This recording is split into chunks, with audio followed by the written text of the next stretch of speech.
After a somewhat rainy day yesterday, I'm now camped about 3 miles down from Effigy National Monument alongside the Mississippi. How fascinating to be imagining the history that I have read about as though it were passing by me today, now.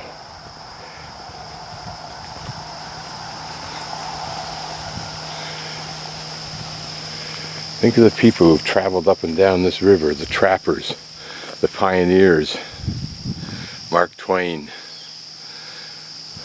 thousands and thousands of others on this major route to the west and north and south, more importantly. I'm camped opposite this sign, but I don't know if where I'm camped is this place. The arrow points to it, but there's not much left other than this railroad track, this trail getting down here from that sign up there, and where I'm at. But apparently this is the south unit. And we're going to go off to the left of that building into the north portion of the monument. This is the map of the monument, starting with the southern portion here.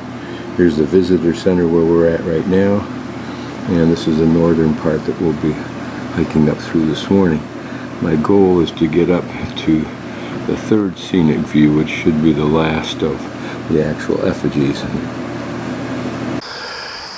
Here is the first of 3 mounds. Not impressive in themselves, of course.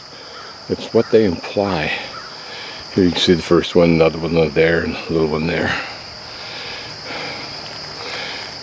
Apparently in 1766, English and French traders occupied a site near here, like within a few hundred yards, if that much,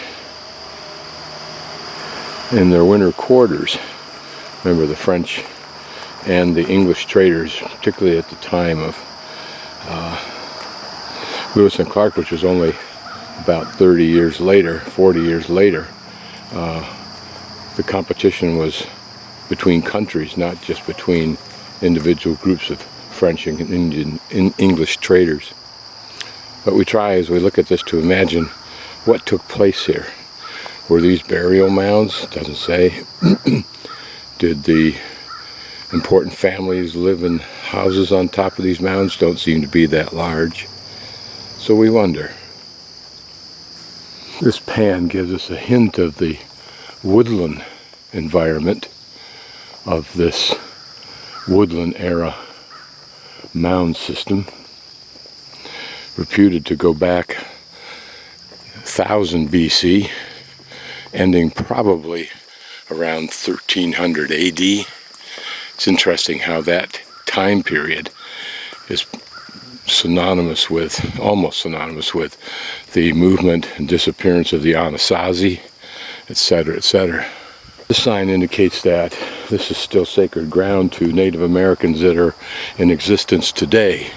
You wonder if that is true or whether it's fanciful, pretty much like the northwestern American, Native American Indians who would like to claim that they're related to Kennecott Man, and they're not. Pretty flowers, common I believe, I don't know what they are, but a lovely day for a hike in the woods.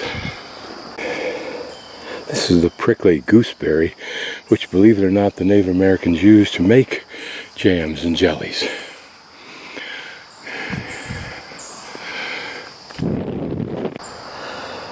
What this is for.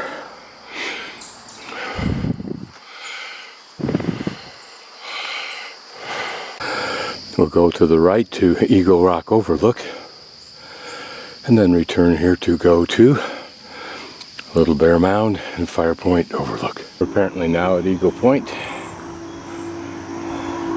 looking downstream on the Mississippi.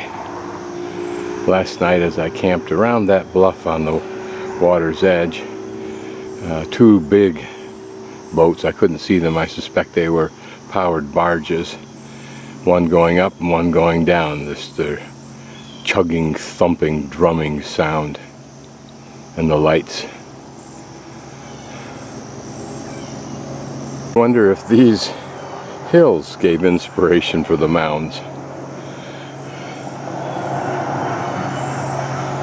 Down below us is this Kentucky coffee tree.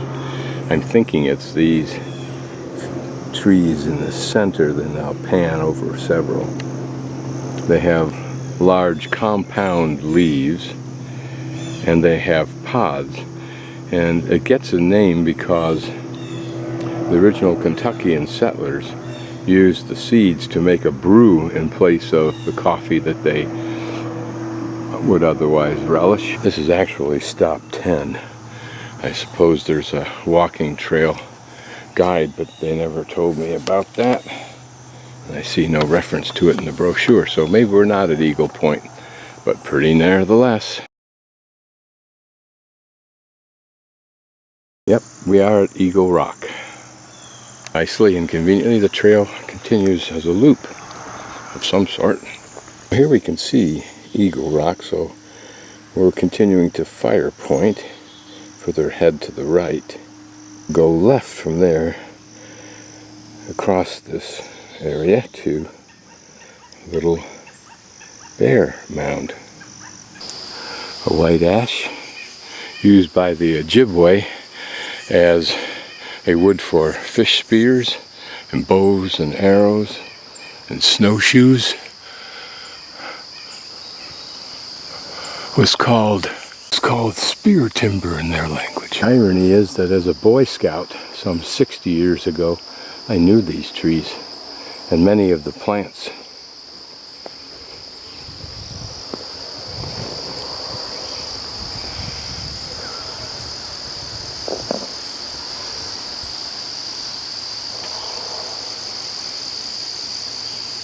Spider art. Far view down the Mississippi.